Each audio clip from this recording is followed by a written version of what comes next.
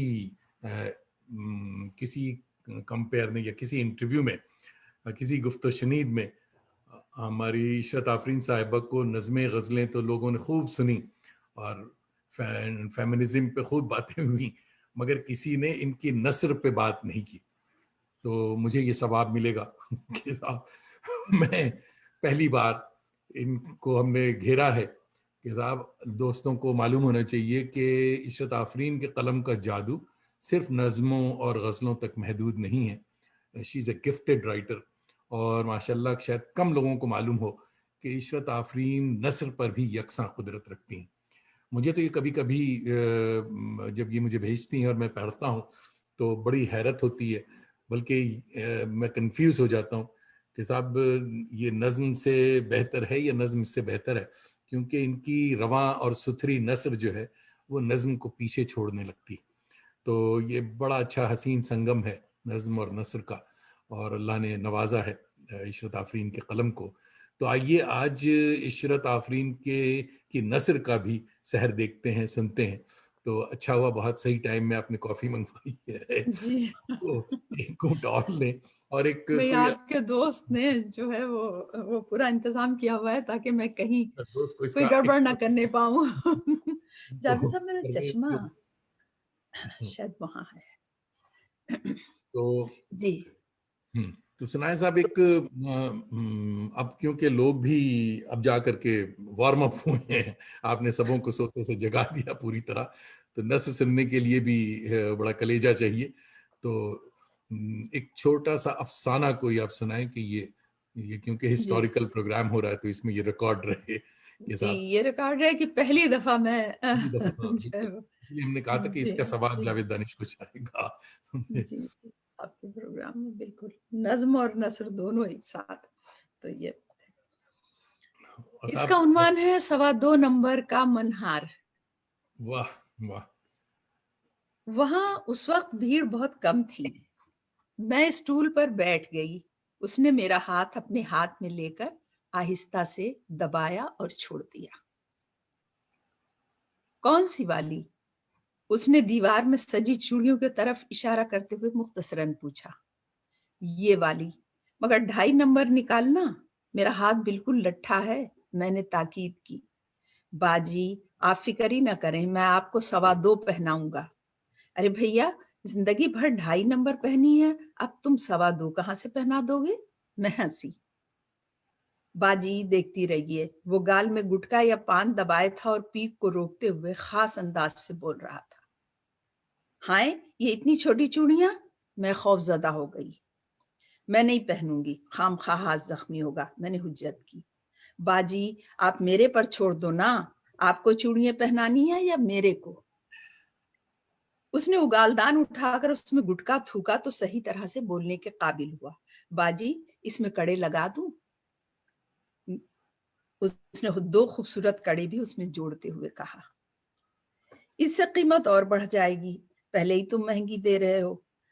امی نے کل مجھے تمہاری دکان دکھائی تھی، مگر دوپٹے چنوانے میں دیر ہو گئی، اب تم دام اتنے زیادہ بتا رہے ہو، میں نے خفگی سے کہا۔ باجی آپ فکر نہ کرو، آپ کو شکایت نہیں ہوگی۔ اس نے نیا پان منہ میں رکھتے ہوئے کہا۔ جوڑ دوں کڑے؟ بولو۔ مہنگے ہیں، میں نے تکرار کی۔ باجی چوڑیوں میں مول بھاؤ نہیں کرتے، یہ تو نصیب کی چیز ہے۔ اس نے میرا ہاتھ اپنے ہاتھ میں لے لیا۔ اچھا ٹھیک ہے، جلدی کرو، میں نے اس کا اطمینان دیکھتے ہوئے اپنی جان چھڑانے کے لیے کہا۔ قسم سے باجی، جان چھڑانے کے لیے کہا۔ باجی اماں ہماری 70 برس کی عمر میں اللہ کو پیاری ہوئی۔ کانچ کی 2 چوڑیاں سہی، مگر ہاتھ کبھی ننگا نہیں رکھا۔ اللہ کے فضل سے ابا کے ہاتھ سے مٹی پائی۔ کہتی تھی چوڑیاں ہنس کے پہناؤ۔ کبھی کدار اپنے فیروز آباد کو یاد کرتی تھی تو ایسے سریلی آواز میں گاتی تھی کہ نہ پوچھو۔